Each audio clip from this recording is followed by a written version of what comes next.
Berkata Allah Ta'ala, "Hai anak Adam, jangan engkau setengah daripada orang yang taksir. Ia akan taubat dan panjang angan-angan." Maka disebut kepada kita sini, taksir ni maksud apa? Ambil ringan. Benda-benda taubat ni kita ambil ringan. Benda taubat ni tak sepatutnya kita ambil ringan. Bahkan kita kena ambil berat. Assalamualaikum warahmatullahi wabarakatuh. للنبي الكريم الفاتحة. أعوذ بالله من الشيطان الرجيم. بسم الله الرحمن الرحيم. الحمد لله رب العالمين الرحمن الرحيم مالك يوم الدين إياك نعبد وإياك نستعين اهدنا الصراط المستقيم صراط الذين أنعمت عليهم غير المغضوب عليهم ولا الضالين آمين.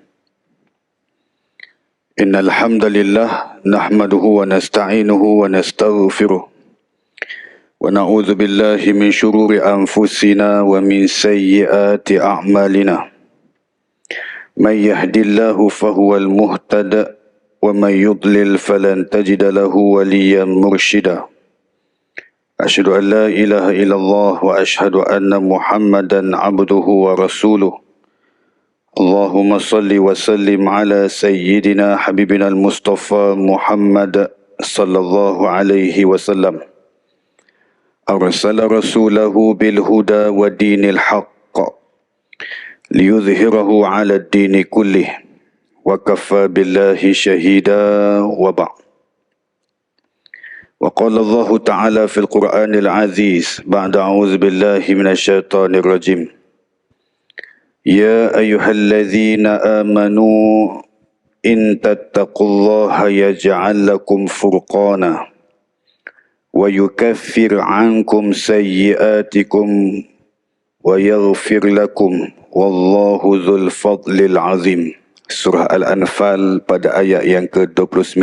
Yang semati Tuan Imam, Tuan Bilal dan sah-sah pengurusan dan pentadbiran Masjid Al-Falah. Yang berbahagia datuk-datuk, datin-datin, tuan-tuan dan perempuan, ibu-ibu, ayah-ayah, muslimin dan muslimat yang dikasihi Allah sekalian. Alhamdulillah, syukurillah, syukur banyak-banyak kepada Allah Subhanahu Wa Taala di atas ruang dan peluang yang Allah berikan pada kita pada malam ni. Kita dapat bertemu dalam solat kuliah maghrib. Mudah-mudahan pertemuan pada malam ini mendatangkan rahmat dan kasih sayang Allah. Bersurainya nanti mendatangkan keampunannya serta keredaannya yang berterusan kepada kita sekalian di dunia hingga ke syurganya nanti insya-Allah. Apa khabar semua, sihat? Mudah-mudahan semuanya di dalam jagaan Allah SWT insya-Allah.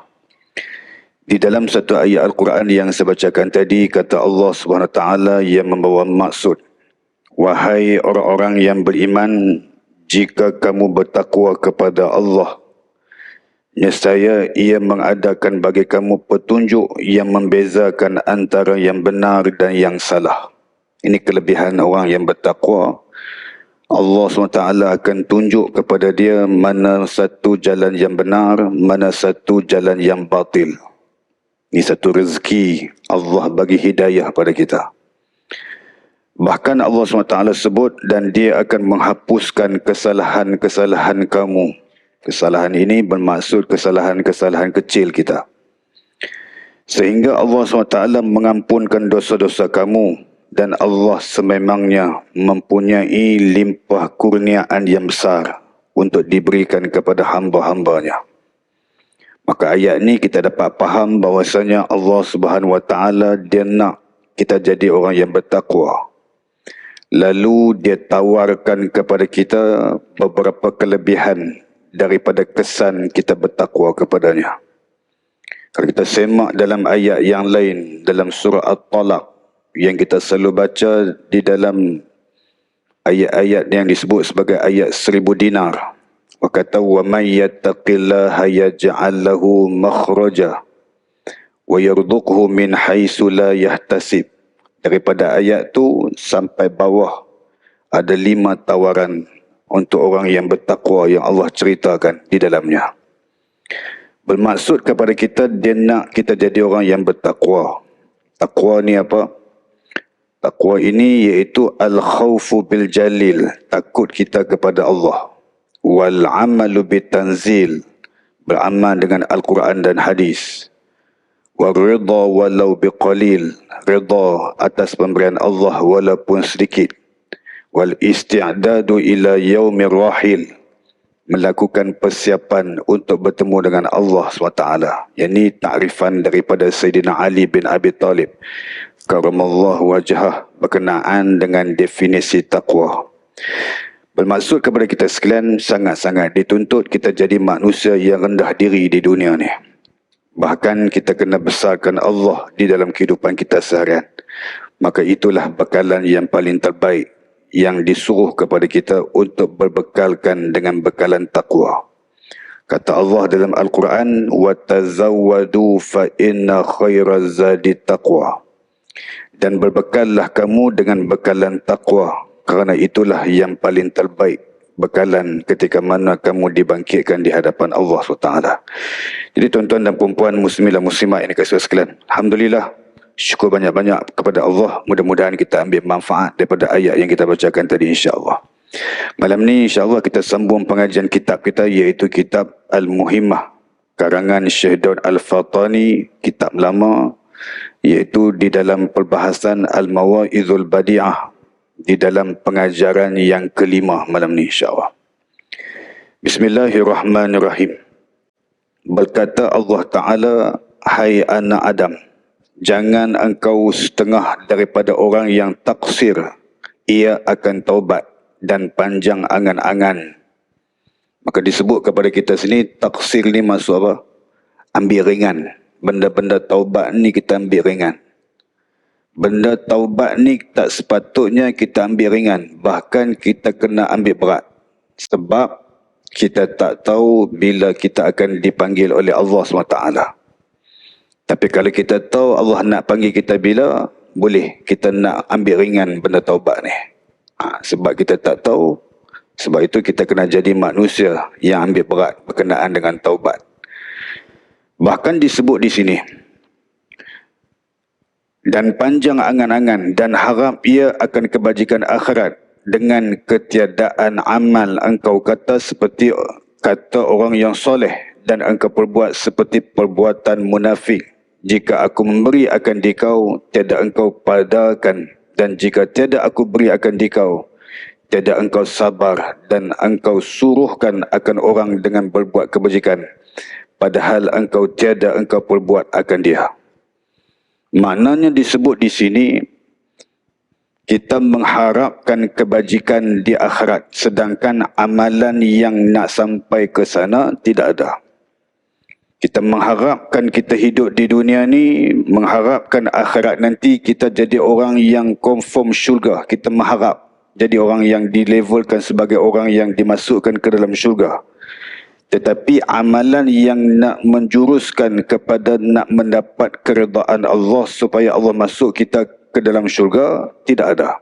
Ini satu kerugian bagi diri kita yang selalu berangan-angan di dalam nak beramal ibadah.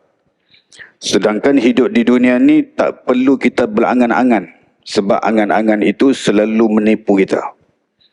Kata baginda Nabi SAW, Nabi sebut, Al-Kayyisu man dana nafsahu wa amila lima ba'dal maut, wal ajis man atba'an nafsahu hawaha wa tamanna ala Allah. Nabi kata orang yang paling cerdik di dunia, siapa dia? Orang yang memikirkan apa amalan yang nak dibawa setelah dia meninggal dunia. Ini orang paling baik. Bahkan orang yang paling lemah ialah orang yang selalu berangan-angan, bahkan selalu mengikut hawa nafsunya sewaktu hidup di dunia ni. Ini orang yang lemah.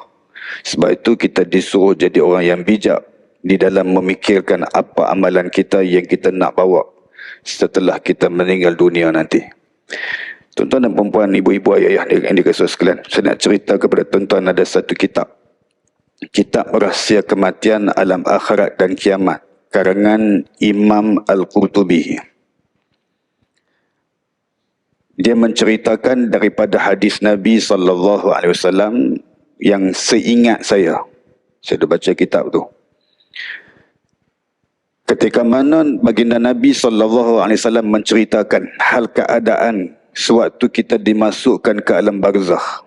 Nanti kita masuk di alam barzakh, kita akan tahu ada satu malaikat yang kerjanya mengazab manusia. Bila malaikat ni datang, dia akan datang di hujung kaki kita dulu.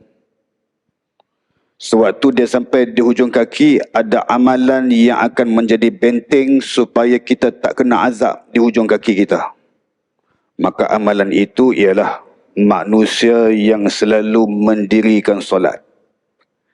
Dia rajin semayang sunat, dia jaga semayang fardu, maka dia akan menjadi penyebab di hujung kakinya tidak akan diazab oleh malaikat azab yang cuba nak mengazab kakinya. Lalu dalam keadaan tersebut, dia tak dapat azab kaki, maka dia datang di hujung kepala kita pula. Bila dia datang di hujung kepala kita, ada satu amalan kita yang akan mempertahankan kita, iaitu amalan puasa. Dia akan tahan. Dia kata jangan kau sentuh kepala dia. Sebab dia hidup di dunia dahulu seringkali memikirkan hari-hari untuk dia berpuasa. Jangan kau ganggu di hujung kepala dia. Maka dia tak dapat azab di hujung kepala kita. Lalu dia datang di perut kita. Perut ni ada amalan yang akan mempertahankan. Maka perut jawab, jangan kau sentuh perut hamba Allah ni. Sebab dia hidup di dunia dulu, dia sering kali berjihad. Bahkan dia melakukan haji dan umrah kerana Allah. Maknanya amalan haji dan umrah dan amalan berjihad akan mempertahankan perut kita supaya tidak diazab dan diseksa oleh malaikat yang cuba nak mengazab.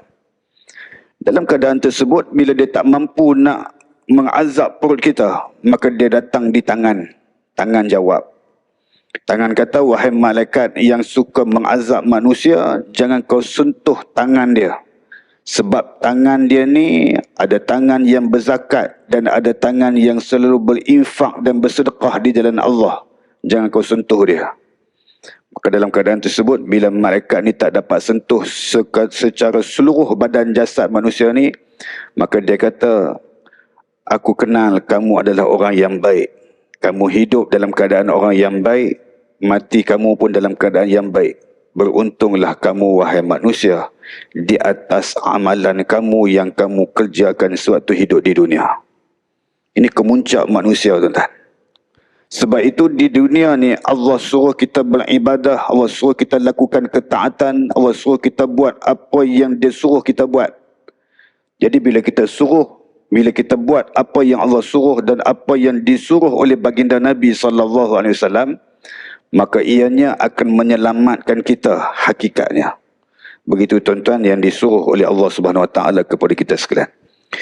Jadi tuan-tuan dan puan-puan yang dikasihi sekalian, maka disuruh kepada kita sekalian, maka disebut di sini, jika tiada aku beri akan dikau, tiada engkau sabar dan engkau suruhkan akan orang dengan berbuat kebajikan, padahal engkau tiada engkau perbuat akan dia. Ini satu benda yang tak baik pada diri manusia. Maka dia kata di sini, jika aku tiada beri akan dikau, tiada engkau sabar atas apa yang aku tak beri kepada dikau. Maknanya, kita kena sabar di atas apa yang kita minta kepada Allah Subhanahu Wa Taala. Minta. Waktu kita minta, waktu kita doa kepada Allah, selit satu perasaan, satu sifat, iaitu sifat kesabaran atas apa yang kita minta. Ramai orang minta, dia nak immediately. Dia nak suruh Allah tu bagi terus cepat-cepat dekat dia. Tetapi Allah Maha mengetahui waktu bila yang paling penting, waktu bila yang paling tepat untuk nak diberikan kepada dia atas apa yang dia minta. Ini baiknya Allah Subhanahu Wa Taala. Tuan-tuan yang dikasihi sekalian, cara cerita bab rezeki ni tuan-tuan, panjang cerita bab rezeki ni. Bab rezeki ni tuan-tuan, contoh saya cerita diri saya, tak ada cerita orang lain. Saya ni tuan-tuan, saya commission. Commission ni mula-mula kita angkat sumpah. Kita nak masuk askar kan. Angkat sumpah. Waktu mula-mula angkat sumpah tu, mereka bagi terus pangkat kapten. time-time tu. Alhamdulillah kita kata satu benda yang bagus ya. Saya intake yang last sekali. Intake yang last sekali bila angkat sumpah terus pakat kapten. Kalau selepas tahun 2010, siapa dia angkat sumpah, dia tak mula dengan kapten. Dia akan mula dengan lieutenant muda. Tuan-tuan. Lieutenant muda ni satu paku lah. Jadi waktu kapten ni lama tuan-tuan. Nak naik ke meja ni lama. Dia makan tahun. Sampai 12 tahun. Kita pun fikir, macam aku ni macam takat tu je ke aku ni. Kita cakap dalam diri kita. Kata apa benda ni. Apa benda yang aku tak buat lagi. Semua aku dah buat dah. Kita fikir tu.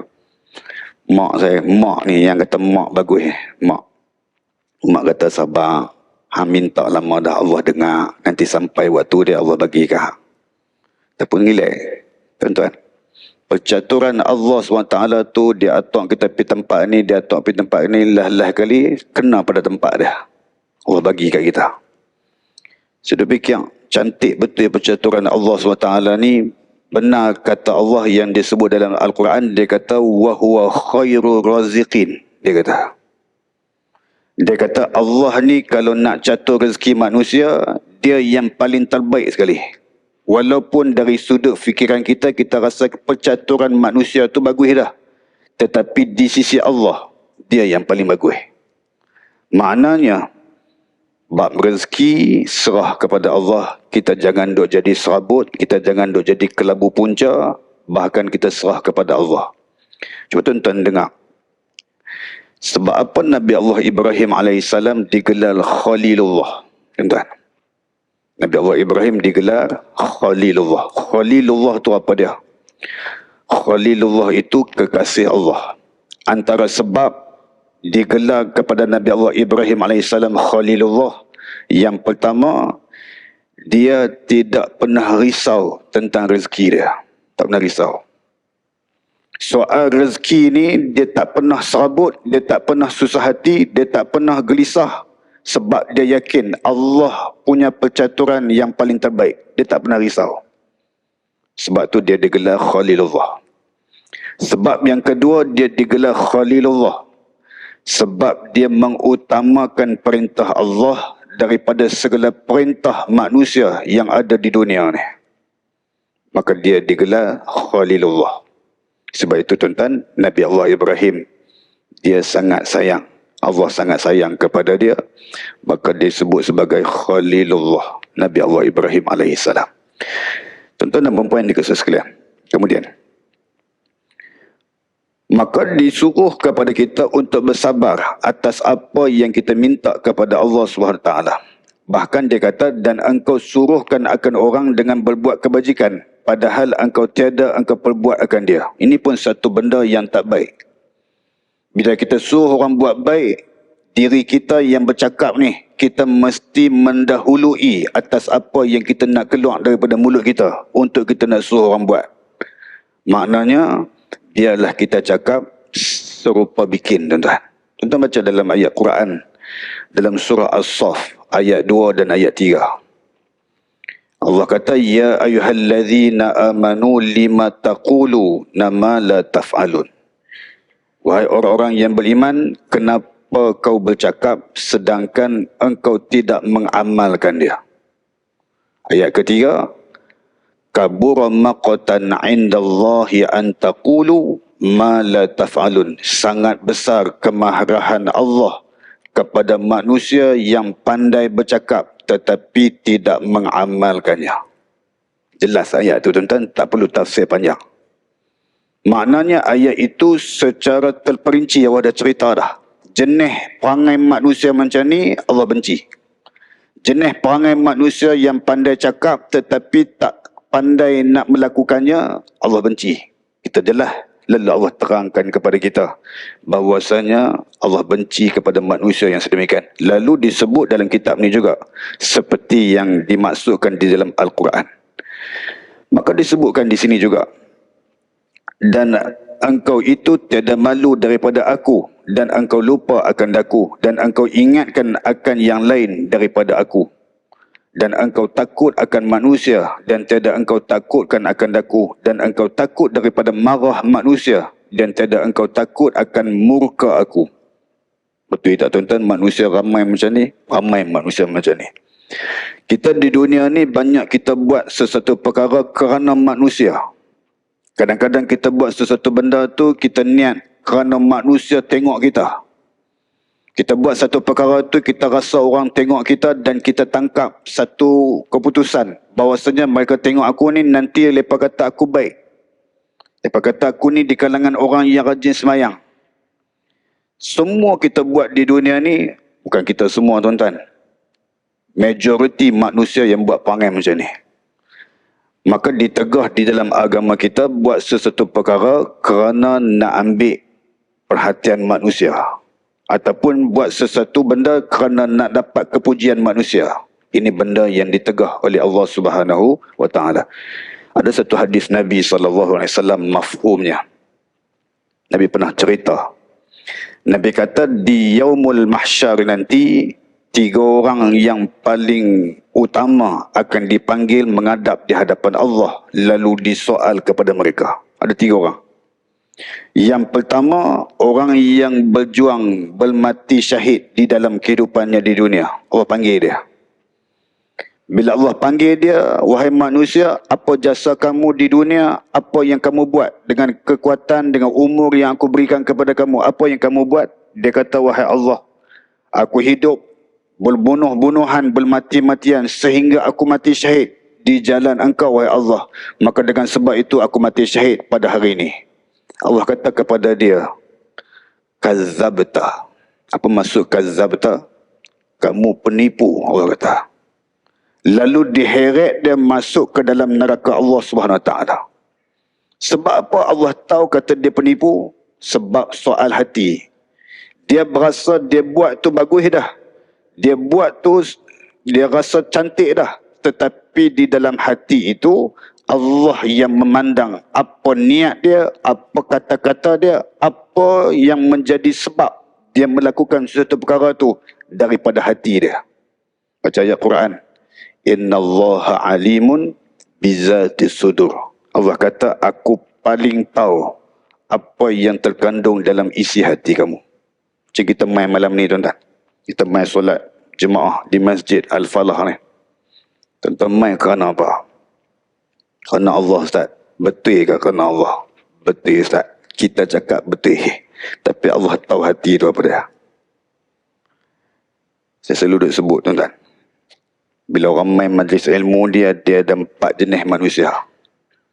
Yang pertama, dia main majlis ilmu, dia nak ambil ilmu. Bagus dia. Yang kedua, dia main majlis ilmu, dia nak dengar cerita ya. Dia tak ambil ilmu. Waktu kita sebut, ada satu kisah. Dia panggung kepala dia. Yang tu ahli kisah nama dia. Ada satu orang, dia main majlis ilmu, dia nak tengok ustaz ni. Tengok ustaz. Okey lah ustaz ni. Okey. Yang tu pun haru lah. Yang jenis tu. Ada setengah orang tu, dia main majlis ilmu tu kerana nak makan. Yang ni lagi haru tu. Lepas habis ceramah, lepas habis kuliah, dia tanya, malam ni ada makan? Tak ada. Tak ada. Jom lah pergi kedai dah. Kerana makan. Mana satu kita hidup dalam dunia ni tuan-tuan kerana manusia? Jangan. Tak. Saya nasihat diri saya nasihat pakcik-pakcik, ayah-ayah, tuan-tuan yang hebat-hebat di hadapan saya ni, yang lama dah beribadah daripada saya. Mari kita jadi manusia yang fokus di dalam niat kita semata-mata kerana Allah SWT. Orang yang kedua yang Allah panggil ketika mana dia mula hisab nanti. Yang kedua, Allah panggil orang dermawan. Panggil orang dermawan, orang yang kaya ni panggil. Sebab apa kamu hidup kaya, kamu guna untuk apa? Dia kata, wahai Allah, aku hidup di dunia dulu. Aku banyak habiskan, aku banyak infak ke jalanmu, wahai Allah. Semata-mata nak cari redamu. Allah kata, kazzabta. Kamu penipu. Lalu Allah humban dia ke dalam neraka Allah SWT disebabkan dengan niat dia ada kerana makhluk, tuan-tuan. Orang yang ketiga dan orang yang terakhir, iaitu orang yang berilmu. Kemahiran dia dalam keadaan Al-Quran yang hebat, yang diamalkan dalam hidup dia. Dia ada satu ilmu, dia ada satu kelebihan, dia ada satu kemuliaan pada diri dia. Menghafaz Quran dan membaca Quran dengan cantik. Bertanya dia, kamu hidup, kamu buat apa? Dia kata, aku hafaz Quran, aku amalkan Al-Quran dengan sebaik-baiknya, semata-mata cari redha engkau. Allah kata, kamu penipu, tuan-tuan. Yang ni yang kita bimbang, tuan-tuan. Mudah-mudahan Allah pasakkan hati kita ni, semata-mata kita hidup di dunia ni, ikhlas beribadah kepada dia, dan tidak ada diselit kerana makhluk sedikit pun dalam hati kita. Amin ya Rabbal Alamin. Tuan-tuan dan puan-puan yang dikasihi sekalian. Kemudian, maka disebut di sini, dan engkau kasih akan segala orang yang soleh, padahal engkau tiada daripada mereka itu. Kita sayang kepada orang yang soleh. Kita seronok duduk dengan orang yang soleh. Tetapi keberadaan kita bersama dengan orang yang soleh itu tidak sedikit pun menjadikan hati kita ni seperti mana orang yang soleh yang kita duduk bersama dengan dia. Ini pun satu malapetaka bahaya dalam kehidupan kita. Yakni tiada engkau kerjakan seperti amal mereka itu, dan engkau bencikan akan segala orang munafik, padahal engkau daripada mereka itu. Benci kepada orang munafik. Sedangkan kita juga termasuk di kalangan orang yang munafik. Ini bahaya, tuan-tuan. Sifat munafik ini bahaya. Ada seorang sahabat Nabi namanya Huzaifah Al-Yamani. Huzaifah Al-Yamani ni dia penyimpan rahsia-rahsia Nabi. Satu hari Umar pergi jumpa dia. Umar kata, wahai Huzaifah, sambil duduk bisik kat telinga, dia kata, tolong tengok nama aku ada tak termasuk dalam golongan orang munafik dalam senarai yang ada pada nama hang. Cuba hang tolong cek nama aku. Dia pun takut, tuan-tuan. Dia pun takut. Huzaifah Al-Yamani tengok, dia kata, setakat ni tak ada nama hang. Alhamdulillah. Dia seronok, tuan-tuan. Sebab nama dia tak termasuk di kalangan orang yang munafik yang ada dalam simpanan. Simpanan siapa? Huzaifah Al-Yamani. Sahabat Nabi pun takut jadi orang munafik, apatah lagi kita ni, tuan-tuan. Jangan kita terlibat di dalam nak menjadi orang munafik. Kita tak boleh hukum orang, kata orang tu munafik, tak boleh. Cuma ciri munafik itu ada. Ciri munafik disebut oleh baginda Nabi SAW. Nabi kata, iza haddasa kazaba, wa iza wa'ada akhlaf, wa iza tumina khan. Sedekah Rasulullah SAW. Nabi kata orang munafik ni ada 3 tanda pada diri dia. Yang pertama, apabila bercakap didustainya. Yang kedua, apabila berjanji seringkali mungkiri janjinya. Dan apabila diberi amanah kepada dia, dia selalu mengkhianati amanah yang diberikan kepada dia. Ini bimbang. Perkara-perkara macam ni, wa na'udzubillah min zalik. Mudah-mudahan kita tak terlibat langsung nak jadi orang munafik dalam kehidupan kita, insya-Allah. Tuan-tuan dan puan-puan yang dikasihi sekalian. Bahkan disebut, dan perbuat barang yang, dan engkau perbuat barang yang tiada aku suruhkan, dan engkau tuntut kesempurnaan, dan tiada engkau menyempurnakan. Hai anak Adam, tiada daripada hari-hari yang datang melainkan bermula bumi itu berkata ia akan dikau, dengan katanya berkata ia bagimu. Cuba tuan-tuan tengok, bumi dia cakap kat kita hari-hari. Bumi cakap apa? Cuma tak dengar, tuan-tuan.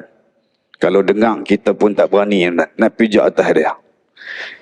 Hai anak Adam, engkau berjalan atas belakangku, dan tempat kembalimu kepada perutku jua. Bumi cakap ni hari-hari kat kita. Kita duduk berjalan atas belakang dia ni, dia kata, kau duduk berjalan atas belakang aku, satu hari nanti kau akan berada dalam perut aku. Dan tertawa-tertawa engkau atas belakangku, dan engkau akan menangis dalam perutku. Dia kata kat kita, kalau engkau duduk hidup di atas belakang aku, duduk pijak belakang aku ni, dalam keadaan duduk seronok dengan dunia ni, tak habis-habis, nanti kau akan menangis di dalam perut aku satu hari nanti. Dan engkau memakan akan tiap-tiap yang keinginanmu atas belakangku, dan memakan akan dikau oleh ulat di dalam perutku nanti. Kita duduk makan macam-macam di atas dunia ni, tuan-tuan. Semua orang cakap, semua kita nak pergi makan. Orang pergi abang kat kita kata ni, Haji, dekat Hotel Concord tu ada, sebelah dia tu ada restoran Hadarul Maut. Apa dia? Hadarul Maut. Kita duduk dengar tu. Apa dia, nak mati? Tak. Hadarul Maut. Hadarul Maut tu apa dia? Nasi Arab. Iya lah. Jom kita pergi. Situ ada apa yang paling best? Kunafah dia sedap. Iya. Malam ni kita habis. Itu kemas kan. Tuan-tuan, kita duk hidup makan banyak macam-macam jenis makan ni tuan-tuan. Satu hari nanti kita akan berada dalam perut bumi. Waktu tu ulat akan makan kita tuan-tuan. Maknanya kita tak kekal lama pun hidup di dunia ni. Bahkan disebut, hai anak Adam, akulah rumah yang liar, tempat orang yang duduk di dalamnya. Akulah tempat menanyai mungkar nakir, dan akulah tempat seorang, dan akulah tempat yang amat kelam, dan akulah tempat berdagang, dan akulah tempat kesunyian daripada segala kerabat dan segala sahabat. Maka ramaikan olehmu akan daku dengan mengerjakan amal yang soleh, dan jangan engkau lupa akan daku. Ni, kubur duk cakap ni. Bumi duk cakap. Bumi kata dalam aku ni ada perut aku. Perut aku cakap ni, siapa cakap? Kubur cakap. Kubur kata, akulah rumah yang paling liar, tempat orang duduk di dalamnya. Akulah tempat menanyai mungkar nakir, dan akulah tempat seorang, dan akulah tempat yang amat kelam, dan akulah tempat berdagang, dan akulah tempat kesunyian daripada segala kerabat. Tuan-tuan bayang, tuan-tuan boleh ke duduk seorang-seorang? Allahu Akbar. Ni cerita alam kubur ni tuan-tuan, cerita alam barzah ni. Ada satu ayat Quran dalam surah Al-Mu'minun, juzuk yang ke-18. Allah cerita ada orang yang duduk di alam barzakh. Dia ada sebut kalam raja'ah. Kalam apa? Kalam raja'ah. Kalam minta pulang ke dunia. Disebabkan dengan hidup di dunia, dia selalu tinggal nak buat amal soleh. Allah sebut di dalam Al-Quran, dalam juzuk 18, surah Al-Mu'minun. Kata Allah, Qala rabbirji'un la'alli a'malu salihan fima taraktu kalla. Cerita. Ada manusia yang dimasukkan ke alam barzakh, lalu dia cakap dekat Allah, wahai Allah, kembalikan aku ke bumi Allah, kembalikan aku ke dunia, supaya aku dapat beramal soleh kembali. Yang dulu-dulunya aku tinggalkan amal soleh tersebut. Ini namanya kalam apa? Kalam raja'ah. Lalu kata Allah Subhanahu Wa Taala, kalla. Kalla ni maksudnya apa? Tidak diizinkan sama sekali ke atas kamu. Maknanya tidak ada harapan untuk kita nak pulang kembali ke dunia setelah kita diambil nyawa oleh Allah SWT. Maka di alam barzah itu kekal kita dan kita tidak akan kembali ke dunia lagi dah. Habis. Dunia ni sekali je tak? Tak ada orang hidup dua kali. Yang hidup dua kali siapa? Apek tu, yang terjun daripada pokok madu 3. Dia nak terjun, dia nak mati. Dia kata apa? Hidup pun susah, mati pun susah, dia kata. Nak terjun pokok tu, terjun dalam kereta Piramli kan? Cerita apa tu? Madu 3 kan? Tuan-tuan yang tu pun tak ingat. Kata orang lama kan? Yang tu pun tak ingat. Jadi tuan-tuan dan puan-puan jaga sekalian, itu cerita ya, cerita. Pengajaran yang ke-6.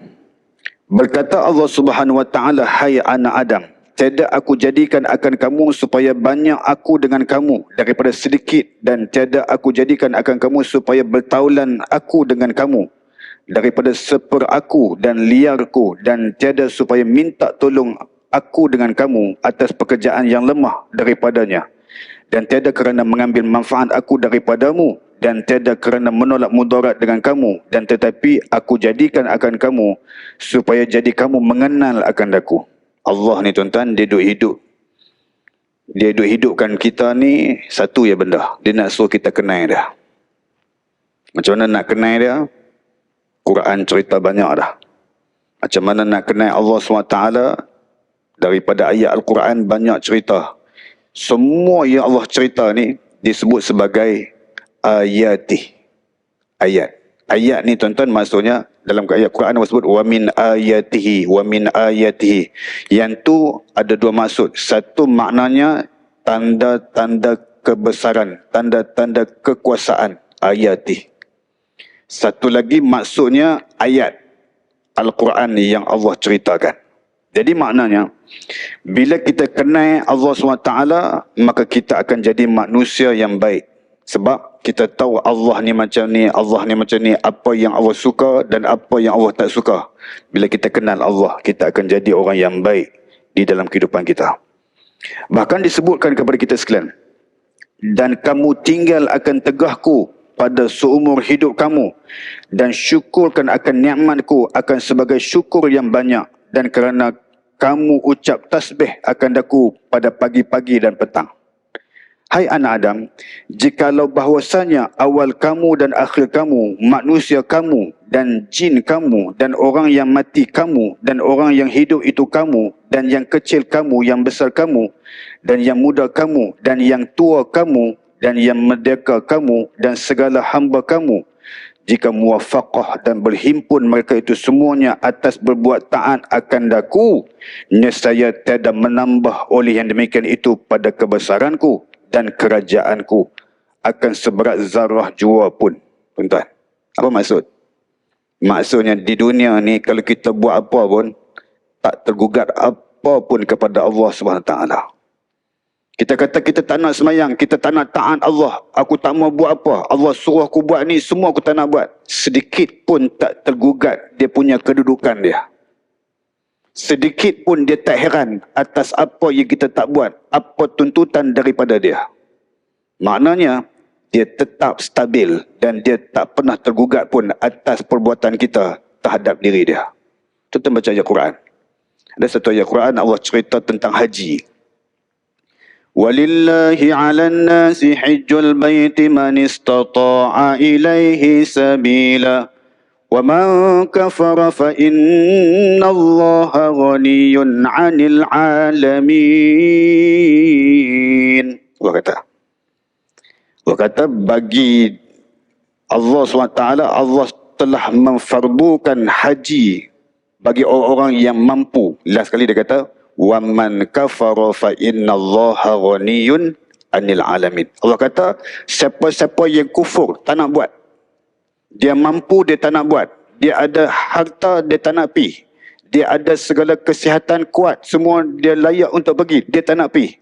Allah kata, فَإِنَّ اللَّهَ غَنِيٌّ عَنِ الْعَالَمِينَ. Sesungguhnya aku maha kaya sekalian alam. Maknanya apa? Takkan jadi miskin dia. Takkan jadi tergugat dia walaupun sedikit atas apa keingkaran kita kepada dia.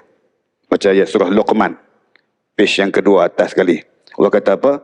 وَمَنْ يَشْكُرُ فَإِنَّمَا يَشْكُرُ لِنَفْسِهِ وَمَنْ كَفَرَ فَإِنَّ اللَّهَ غَنِيٌّ حَمِيدٌ. Allah kata, sesiapa yang hidup di dunia ni, dia bersyukur. Syukur tu dapat pada dia. Untung dia. Sebab dia reti syukur kepada Allah. Siapa-siapa yang di dunia ni, dia reti syukur kepada Allah. Untung dia. Sesiapa yang kufur, وَمَنْ كَفَرَ فَإِنَّ اللَّهَ غَنِيٌّ حَمِيدٌ. Allah kata sesungguhnya aku maha kaya lagi maha terpuji. Ini Allah Subhanahu wa taala. Maknanya kalau kita buat baik, untung kita. Kalau kita buat jahat, binasa kita. Kalau kita buat kebaikan, ketaatan yang sebanyak-banyak mana sekalipun, untung kita. Tetapi kalau kita buat segala kemungkaran dan maksiat atas apa kehendak kita dan nafsu kita, maka binasa kita. Sedikit pun tak tergugat Allah Subhanahu wa taala. Sebab tu dia pesan kepada kita sekalian, walaupun apa yang kita buat tak tergugat sedikit dia pun, walaupun sebesar zarah jua pun. Dan barang siapa yang bersungguh-sungguh ia atas berbuat maksiat akan daku, hanya bersungguh-sungguh ia atas berbuat mudarat, ia bagi dirinya jua bahwasanya Allah Ta'ala amat kaya daripada sekalian alam. Dia kata dah. Maknanya dia tak tergugat sedikit pun di atas apa yang kita buat, maksiat dan benda-benda yang berbuat mudarat pada diri kita. Hakikatnya merugikan kita dan tak merugikan dia sedikit pun, tuan-tuan. Itulah Allah Subhanahu wa taala. Maka disebutkan di sini untuk akhirnya. Jadi tuan-tuan dan perempuan muslimin dan muslimat ni sekalian, hai anak Adam, seumpama kamu sakitkan akan daku, aku sakitkan akan kamu, yakni seumpama kamu derhakakan akan daku, aku seksakan akan kamu seperti engkau perbuat akan daku, aku perbuat akan dikau. Ini tuan-tuan, Allah dia balas. Kalau kita buat di dunia ni kepada dia, dia balas balik. Kalau kita di dunia ni, kita selalu lupa dia. Nanti di akhirat kelak, dia akan lupakan kita balik. Tuan-tuan baca dalam surah Toha, muka surat lah kali, atas kali. Qala kazalika ataska ayatuna fanasitaha wa kazalika al-yawma tunsa. Allah kata apa? Kau ingat tak dulu sewaktu kamu hidup di dunia, kau lupakan aku. Hari ini kata Allah, wa kazalika al-yawma tunsa. Hari ini tibalah giliran aku untuk aku melupakan kamu di atas apa yang kamu lupakan aku sewaktu hidup di dunia dahulu. Rajin lupa akan Allah Subhanahu wa Ta'ala. Dia balas. Betul apa yang Allah sebut ni tuan-tuan, supaya kita fikir, supaya kita jadi manusia yang selalu ingat kepada dia. Maka dengan itu, maka dituntut kepada kita untuk selalu ingat kepada Allah dengan sebanyak-banyaknya. Wasabbihuhu bukratan wa asila. Sebut banyak-banyak di pagi-pagi dan di petang-petang hari. Perbanyakkan ingat Allah. Allah kata, uzkuruni azkurukum. Siapa ingat kepada aku ingat kepada dia. Mudah-mudahan apa yang kita ceritakan pada malam ni mendapat manfaat dan mendapat istifadah yang baik atas pertemuan kita pada malam ni, insya-Allah. Wallahu taala alam. Saya itu saja yang boleh saya kongsikan. Insya-Allah bulan depan kita masuk pengajaran yang ke-7, insya-Allah. Bulan depan pengajaran yang ke-7, insya-Allah. Wallahu taala alam. Jom kita baca doa, kemudian kita tutup majlis kita dengan tasbih kifarah dan suratul As. A'udzubillahi minasyaitonirrajim. Bismillahirrahmanirrahim. Alhamdulillahirabbil alamin wassalatu wassalamu ala asyrafil anbiya'i wal mursalin wa ala alihi wasahbihi ajmain. Wahai Allah, ya Tuhan kami, pada malam yang penuh dengan keberkatan ini, apalah kiranya anugerahkan kami kesihatan yang baik, keafiatan yang berterusan, kesembuhan daripada segala penyakit buat diri kami serta seluruh sisi keluarga kami. Bahkan dikurniakan kepada kami keampunan-Mu, keredaan-Mu, kasih sayang-Mu yang tiada bertepian kepada kami sekalian di dunia hingga ke syurga-Mu, wahai Allah. Wahai Allah, rezekikan kami untuk bertaubat sebelum tibanya ajal kepada kami. Rezekikan kami untuk mendapat husnul khatimah di akhir hayat kami nanti, wahai Allah. Rezekikan kami juga, wahai Allah, agar dibebaskan kami daripada kesengsaraan dan azab di alam kubur dan di alam mahsyar-Mu nanti, wahai Allah. Jadikanlah majlis ilmu pada malam ini menjadi penyebab buat ibu dan ayah kami yang telah meninggal dunia. Dijadikan kubur ibu dan ayah kami satu taman daripada taman-taman syurga-Mu. Dan jangan sesekali Kau jadikan kubur ibu dan ayah kami satu lubang daripada lubang api neraka-Mu, ya Rahman. Wahai Allah, peliharalah seluruh jemaah Masjid Al-Falah ini, wahai Allah. Mudah-mudahan mereka hidup istiqamah mentaati-Mu hingga ke akhir hayat mereka, wahai Allah. Rabbana atina fid dunya hasanah fil akhirati hasanah wa qina azabannar. Sallallahu ala sayyidina Muhammad wa ala alihi wa sahbihi wa baraka wasallam. Alhamdulillah rabbil alamin. Subhanakallahumma bihamdika asyhadu an la ilaha illa anta astaghfiruka wa atubu ilaik. Bismillahirrahmanirrahim. Wal 'asri innal insana lafi khusr illa alladhina amanu wa 'amilus solihat wa tawasaw bil haqqi wa tawasaw bis sabr. Wassalamualaikum warahmatullahi wabarakatuh.